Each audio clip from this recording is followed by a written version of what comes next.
స్వచ్ఛమైన నాణ్యమైన గౌదర్పార్ పూజా ఉత్పత్తులు www.gaudarpar.com ద్వారా ఆన్లైన్ లో ఆర్డర్ చేయండి. మీ ఇంటిని దేవాలయంగా మార్చుకోండి. అమ్మ నమస్తే. నమస్తే అమ్మా. అమ్మా అప్పులు బాగా పెరిగిపోయి కొంతమంది ఇబ్బందులు పడుతూ ఉంటారు. కొన్ని సమస్యలను కూడా ఎదుర్కోవాల్సి వస్తుంది. అలాంటి వారు ఆ అప్పులు త్వరగా తీరాలి, లక్ష్మీ కటాక్షం కలగాలి అంటే ఏం చేయాలమ్మా? అమ్మా లక్ష్మీ కటాక్షం కలగాలి, అందరూ కోరుకుంటారు, అందులో అనుమానం ఏం లేదు. అప్పులు అన్నవి అసలు ఎందుకు చేశారు? అవసరాల కోసం చేస్తుంటారు. అవసరాలు భోగాలు ఈ రెండింటి మధ్య తేడా తెలుసుకోలేకపోవడం వల్ల సమస్య వస్తుంది. అవసరం ఏమిటి, భోగం ఏమిటి? ఆర్థిక శాస్త్రంలో చెప్తారమ్మా, ఎకనామిక్స్ లో ఏమిటంటే నీడ్స్ అండ్ లగ్జరీస్ అంటారు. దానికి వాళ్ళు ఇచ్చే ఉదాహరణ కూడా నాకు చాలా, ఇది 7వ తరగతిలోనో 8వ తరగతిలోనో మొదటిసారి ఎకనామిక్స్ అనే పాఠం చదివినప్పుడు, తరగతి గుర్తులేదు, ఆ సమయంలో వాడు చెప్పిన సిద్ధాంతం అయితే గుర్తుంది. పప్పన్నం తినడం అవసరం, ఎందుకంటే శరీరానికి కార్బోహైడ్రేటు ప్రోటీను రెండూ కావాలి గనక. అందులో నెయ్యి వేసుకోవడం ఒకళ్ళకి అవసరమైతే ఒకళ్ళకి భోగం. నెయ్యి లేకుండా కూడా తినచ్చు, తింటే మంచిది, అందులో తప్పుందని అంటం లేదు. నెయ్యి కూడా అవసరమే పప్పు అరగడానికి అని వాళ్ళు ఇచ్చిన ఉదాహరణే చెప్తున్నాను నేను, నాది సొంతం కాదు. అదే నెయ్యి ఒకరికి భోగం అవుతుంది, ఒకరికి అవసరం అవుతుంది సందర్భాన్ని బట్టి. కనుక మనకున్నటువంటి తాహతు, మన పరిస్థితి, దీన్ని లెక్క వేసుకుని మనకన్నా పై స్థాయిలో ఉన్న వాళ్ళతో పోల్చుకుని వాళ్ళల్లాగా ఉండాలి అనేటటువంటి తాపత్రయపడినప్పుడు చేసేటటువంటి అప్పులు తీర్చడం కష్టం అవుతుంది. అవసరానికి చేసిన అప్పులు తీర్చడంలో సమస్య రాదమ్మా. అవసరానికి కూడా అప్పులు చేస్తారు, అనుకోకుండా అనారోగ్యం, మన తాహతుకి మించినటువంటి ఖర్చు పెట్టాల్సి వచ్చింది అనారోగ్యానికి. అవును, తప్పదు కొన్ని సందర్భాల్లో. అలా మొదటిసారి అటువంటి అత్యవసరానికి గనక అప్పు చేశారంటే అలా అవసరానికి చేసినటువంటి వాళ్ళు తీర్చేస్తారమ్మా త్వరగా, గమనించండి. ఎందుకంటే వాళ్ళకి అలవాటు లేదు. ఈ లేక భోగాల కోసం అప్పులు చేసే వాళ్ళు ఉంటారే, వాళ్ళకి అలవాటు పడిపోతారు. ఇప్పుడు ఉదాహరణకి నేను ఒక్క వ్యక్తినే ఉద్యోగం చేస్తున్నా, ఒక మగవాళ్ళని తీసుకుందాం. అతను ఒక్కడే ఉద్యోగం చేస్తున్నాడు, బండి మీద వెళ్తాడు, 2 వీలర్ మీద ఉద్యోగం చేస్తున్నాడు, ఏదో పొందిగ్గా కాపురం గడుపుకుంటున్నాడు, సరిపోతుంది. పక్క వాళ్ళు కారు కొనుక్కున్నారని ఇతను అప్పు చేసి కారు కొన్నాడు అనుకో, అక్కడ వస్తుంది కదా. అవతమే కాదు, దాంతో ఏమవుతుంది, కారులో పోసే పెట్రోల్ కావాల్సి వస్తుంది, కారు కొన్నాం కదా అని చెప్పి 10 సార్లు తిరగడం మొదలవుతుంది, ఆర్భాటాలు మొదలవుతాయి, అప్పులు పెరిగిపోతాయి. దాన్ని మెయింటైన్ చేయడం ఉంటుంది. అంటే ఈ అవసరాన్ని మించిన భోగాల కోసం అప్పులు చేస్తే మెయింటెనెన్స్ కోసం వడ్డీ కడుతున్నట్టుగా ఇంకా అప్పులు చేయాల్సి ఉంటుంది. ఇప్పుడు అనారోగ్యం కోసం చేశారనుకోండి, అయ్యో ఇంత కష్టపడ్డాం, వాళ్ళు మన సమయానికి ఆదుకున్నారు, ప్రాణం నిలబెట్టారు అని చెప్పి తీర్చే ప్రయత్నం చేస్తారు. అందుకని అసలు మనం చేసినటువంటి అప్పులు అవసరం కోసం చేశామా, భోగం కోసం చేశామా అన్నది నిర్ణయించుకుంటే అసలు సగం అప్పులు ఉండవమ్మా. ప్రస్తుతం ఉన్నటువంటి ఆర్థిక వ్యవస్థ ఎట్లా ఉందంటే, సమాజం కూడా మీకు అప్పు కావాలా, ఫోన్ వస్తుంది, ఫోన్ ఏమిటో అర్జెంట్ అనుకుని తీస్తే మీకు ఫైనాన్స్ వాళ్ళు ఇలా లోన్ ఇస్తున్నారు, తక్కువ వడ్డీకి ఇస్తున్నారు, మీకేమీ తాకట్టు పెట్టకుండానే ఇస్తున్నారు, అడిగిన మరుక్షణం ఇస్తున్నారు. ఎంత అట్రాక్టివ్గా అనిపిస్తున్నామా వీక్ మైండ్స్కి.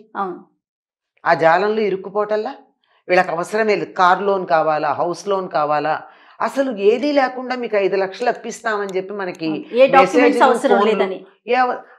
ఫ్రీగా అప్పిస్తున్నారు కదా అని తీసుకోవడం అవుతుంది. ఇలాంటివి చేసేటటువంటి వాటిల్లో జాగ్రత్త పడితే అప్పుల విషయంలో జాగ్రత్త ఉంటుందమ్మా.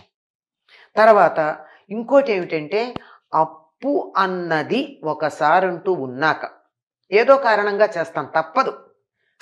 చేయాల్సింది ఏమిటో తెలుసా, తీరే మార్గం కనీసం 1 రూపాయి అయినా అప్పు తీర్చడం మొదలు పెట్టాలి. అంతా కలిపి తీరుస్తాం, తర్వాత తీరుస్తాం, ఈ పద్ధతి కాదు, పెట్టుకోకూడదు. కనీసం ఒక రోజుకో రూపాయి పడేస్తూ ఉండండి డబ్బాలో, అప్పు నిమిత్తమని అని, చిల్లర ఖర్చులాగా. ఆటోలో దిగితే వాడు చిల్లర ఇవ్వలేదు అనుకుని 1 రూపాయి ఎందులో పడేయండి, కూరల దగ్గర 1 రూపాయి రాలేదు అనుకుని పడేయండి చిల్లర. నెలకి 30 రూపాయలు వస్తాయా? అంటే 30తో అప్పు తీరుతుందా అని అడక్కండి. ఇది చాలా సిల్లీగా కనపడచ్చు, కానీ అప్పు తీర్చాలన్న మీ ఇంటెన్షన్ ఉందే లోపల, అది అప్పు మొత్తం తీర్చాలి. ఈ ఈ 1000 రూపాయల అప్పు తీర్చడానికి 10,000 అప్పు చేద్దాం, ఏ బ్యాంకులో లోన్ వస్తుంది అన్న ఆలోచన కన్నా నేను నా కష్టార్జితంలోంచి తీర్చాలి అన్న ఆలోచన పెట్టుకున్నారే, దానివల్ల తగ్గుతుంది. ఇది ఏ రోజు తప్పకుండా చేయాలో తెలుసా? మంగళవారం చేయాలి. మంగళవారం నుంచి మొదలు పెట్టాలమ్మా. అసలు మంగళవారం అప్పు తీర్చడం మొదలు పెట్టాలి. మంగళవారం మారు కోరుతుంది అని ఒక మాట ఉంది. ఓకే, కానీ మా చాలా మంది మంగళవారం రోజు కనీసం వడ్డీ డబ్బులు ఇవ్వటానికి కూడా ఏడుస్తారు కదమ్మా. నేను ఇవ్వాలి అంటే చెప్పేది అదే. మారు కోరుతుంది అంటే రిపీట్ అవుతూ ఉంటుంది. ఓకే, నేను మీకు ఇస్తున్నాను అనుకో, నేను ఇవ్వడం రిపీట్ అవుతూ ఉంటుంది, అంచేత నేను ఇవ్వను. కానీ అప్పు తీర్చడం రిపీట్ అయితే ఎంత బాగుంటుంది. సూపర్ కదా, సూపర్ కదా. అందుకని ఆ సిద్ధాంతాన్ని ఇక్కడ పెట్టుకుని మంగళవారం నాడు 1 రూపాయి అయినా అప్పు తీర్చడం అన్నది మొదలు పెట్టండి. ఓకే, తప్పనిసరిగా మర్నాడు మళ్ళీ ఇంకో రూపాయి తీర్చగలుగుతారు. ఖర్చు పెట్టారనుకోండి మంగళవారం నాడు, మర్నాడు కూడా ఖర్చు పెడతారు. అది అందుకని అప్పులు తీర్చడం ఎప్పుడు మంగళవారం చేస్తారు చాలా మంది అమ్మ. అప్పు తీర్చడం అన్నది మొదలు పెట్టుకుంటే అప్పులు పోతాయి. ఈ అప్పు లేనటువంటి చోట మనశ్శాంతి ఉంటుంది. మనశ్శాంతి ఉంటే మహాలక్ష్మి ఉంటుంది. అన్నిటికన్నా గొప్ప ఆస్తి ఏమిటో తెలుసా? అప్పు లేకపోవడం. అంతే. అప్పు లేకపోతే ఉన్నంత సంపద ఇంకేముందమ్మా? మనకేది ఉందో అదంతా మనదే, ఎవ్వరికి ఏమి ఇవ్వక్కర్లా. అది ఎంతన్నా కానీ. మరి ఎలా ఉంటుంది ఇది అంటే, ఎప్పుడూ చెప్పుకుంటాం, లక్ష్మి తానుంటానని చెప్పిన ప్రదేశాలు కొన్ని ఉన్నాయి. ఎక్కడ? శుచిగా ఉన్న చోట ఉంటుంది, శుభ్రంగా ఉన్న చోట ఉంటుంది. తర్వాత ఆహ్లాదంగా ఉన్న చోట ఉంటుంది. ఎక్కడైతే తగాదాలు, దెబ్బలాటలు, తిట్లు, పోట్లాటలు ఉంటాయో అక్కడ దరిదాపుల్లో ఉండదట లక్ష్మీదేవి. మనకి ఇంట్లో లక్ష్మి నిలవాలి అంటే పొరపాటును కూడా ఇంట్లో చెడ్డమాట మాట్లాడద్దు. అభిప్రాయ భేదాలు రాకుండా ఉండవు. ఇద్దరున్నాక తప్పకుండా వస్తాయి. అసలు ఒక మనిషికే వస్తాయి. పొద్దునున్న ఆలోచనకి మధ్యాహ్నం ఉన్న ఆలోచనకి తేడా ఉంటుంది. కానీ ఆ ఆలోచనని సామరస్యంగా సవ్యంగా పరిష్కరించుకోవచ్చు కదా. నువ్వు చెప్పింది నాకు నచ్చలేదు, మరో రకంగా చేద్దాం. నువ్వు చెప్పింది నాకు నచ్చలా అన్నదానికి నువ్వు చెప్పింది నాకు నచ్చలేదు, మనం మరొక రకంగా చేద్దామని చెప్పుకోవడంలో ఇద్దరికీ ఉండాలి. అది ఇంట్లో ఇద్దరు కాతే నలుగురు ఎంతమంది ఉంటారు, అందరికీ ఉండాలి. కుటుంబ సభ్యులందరూ సవ్యంగా చక్కగా మాట్లాడుకుంటూ గనుకున్నట్టయితే ఆ ఇంట్లో లక్ష్మి ఉంటుంది. లక్ష్మీ కళ ఉంటుంది. లక్ష్మీ కళ ఉన్న చోట లక్ష్మి ఉంటుంది. తర్వాత ఇంట్లో ఎప్పుడూ కూడా చీకటి ఉండకూడదు. ఈ అపార్ట్మెంట్ కల్చర్ వచ్చిన తర్వాత తలుపులు వేసేసుకోవడం అయిపోతుంది ఎక్కడికక్కడ. కనీసం ఏదో ఒక వైపు ఒక కిటికీ అన్నా తెరుచుకుని స్వచ్ఛంగా ఉండే గాలి వెలుగు లోపలికి ప్రసరించేటట్టు చూసుకోవాల్సిందే. అది లేకపోతే లక్ష్మి ఉండదు. 24 గంటలు దీపం వేసి కూర్చుంటే కాదు, పగలు కూడా. రాత్రి ఎలాగో వేసుకోవాలి. ఎప్పుడూ చీకటి ఉండడానికి వీల్లేదు. వెలుగు ఉండాలి. బూజు ఉండకూడదు, చెత్త ఉండకూడదు. ఇవన్నీ ఉంటే లక్ష్మీదేవి ఉండనంది. వీటన్నింటినీ మించి సూర్యోదయ సమయంలోనూ సూర్యాస్తమయ సమయంలోనూ దేవుడి దగ్గర దీపం పెట్టండి. దాన్ని మించినటువంటి సంపదని ఇవ్వగలిగింది మరొకట్లేదు. పువ్వుల్లో ఉంటానంది లక్ష్మీదేవి. ఒక్క పువ్వైనా తెచ్చి దేవుడి దగ్గర పెట్టండి. ప్లాస్టిక్ పువ్వులు కాదు, ఒక్క పువ్వు, తాజా పువ్వు. ఏమీ లేకపోతే పెరట్లో ఒక్క మొక్క పెట్టుకోండి. కుండీలో పెరిగే మొక్కలు చాలా ఉన్నాయి పూలు పూసేవి. ఒక్క పువ్వు, ఎక్కువ కర్ల. అసలే అప్పుల్లో ఉన్నాం, పూలకిను పళ్ళకి ఖర్చు పెట్టమంటారా? వేస్ట్ అనకుండా ఏం పర్వాలేదు, ఇంట్లో మొక్క పెట్టుకోండి. ఎక్కడొక్కడ. ఎంత అపార్ట్మెంట్ అయినా 2 కుండీలు పెట్టుకునే చోటు ఉంటుంది. ఒకటేమో తులసి పెట్టుకోండి, మరొకటేమో ఏదో ఒక పువ్వు పూసేదో, నిత్యమల్లో, శంఖో, రోజు పూస్తాయి.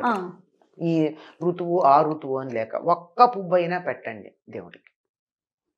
పూలల్లో ఉంటానని చెప్పింది ఆవిడ. అందులో తామర పూలు ప్రధానంగా, మిగిలిన పూలల్లోనూ ఉంటానంది. ఇవి మనకు అందుబాటులో ఉన్నవే కదా లక్ష్మీ స్థానాలు. సరే చంద్రుడు, ఏనుగు ముఖం ఇలాంటి చోట్ల ఉంటానంది. అవన్నీ మనకు అందుబాటులో లేవు. లేవు. తామర పువ్వు అందుబాటులో ఉండదు. మామూలు పువ్వు అందుబాటులో ఉంటుంది, దీపం అందుబాటులో ఉంటుంది. అది కూడా నువ్వుల నూనెతో పెట్టుకుంటే చాలా మంచిది. లేనట్టయితే కొబ్బరి నూనె. ఈ రెండుని మించిన నూనెలు అంత ఏదో తాంత్రికం వాళ్ళకే తప్ప మన సామాన్యమైనటువంటి గృహస్థులకి ఈ రెండే ప్రధానం. అలా పెట్టుకోండి. తప్పనిసరిగా ముందు మనసులు తేలికవుతాయి. మనసులు తేలికైనప్పుడు సమస్యలు పరిష్కరించబడతాయి. సమస్యల్లో ప్రధానమైనది అప్పు గనక అప్పు కూడా దానంతరది తీరే మార్గం ఏర్పడుతుంది. అప్పు తీరాలి, అప్పు తీరాలి, అప్పు తీరాలని బెంగపడుతూ ఆలోచిస్తూ కూర్చుంటే తీరదు. అసలు బెంగ వదిలేయండి. అందువల్ల లేనిపోని ఆర్భాటాలకు పోవడం వల్లే అప్పులు ఎక్కువ ఉంటున్నాయి.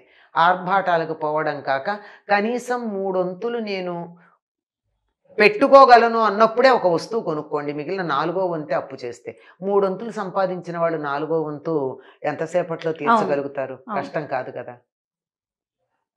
అవునమ్మా. ఇది సుఖంగా ఉండడానికి మార్గం అమ్మా. భోగాలలో సుఖం ఉంది అనుకోవడం తక్కువే. సుఖపడండి, సుఖం ద్వారా భోగాలు పొందండి. భోగాల ద్వారా సుఖం పొందుతామంటే కొంచెం ఇబ్బందికరమైన విషయమే. ఎన్ని వ్యాలిడ్ పాయింట్స్ చెప్పారమ్మా. టాపిక్ మీతో నేను డిస్కస్ చేసినప్పుడు ఏమన్నారు, జయ అసలు దీని గురించి మనం ఏం మాట్లాడగలుగుతాం అన్నారు. చూడండి ఎంత చక్కటి వివరణ చెప్పారో. ధన్యవాదాలమ్మా. నమస్తే అమ్మా.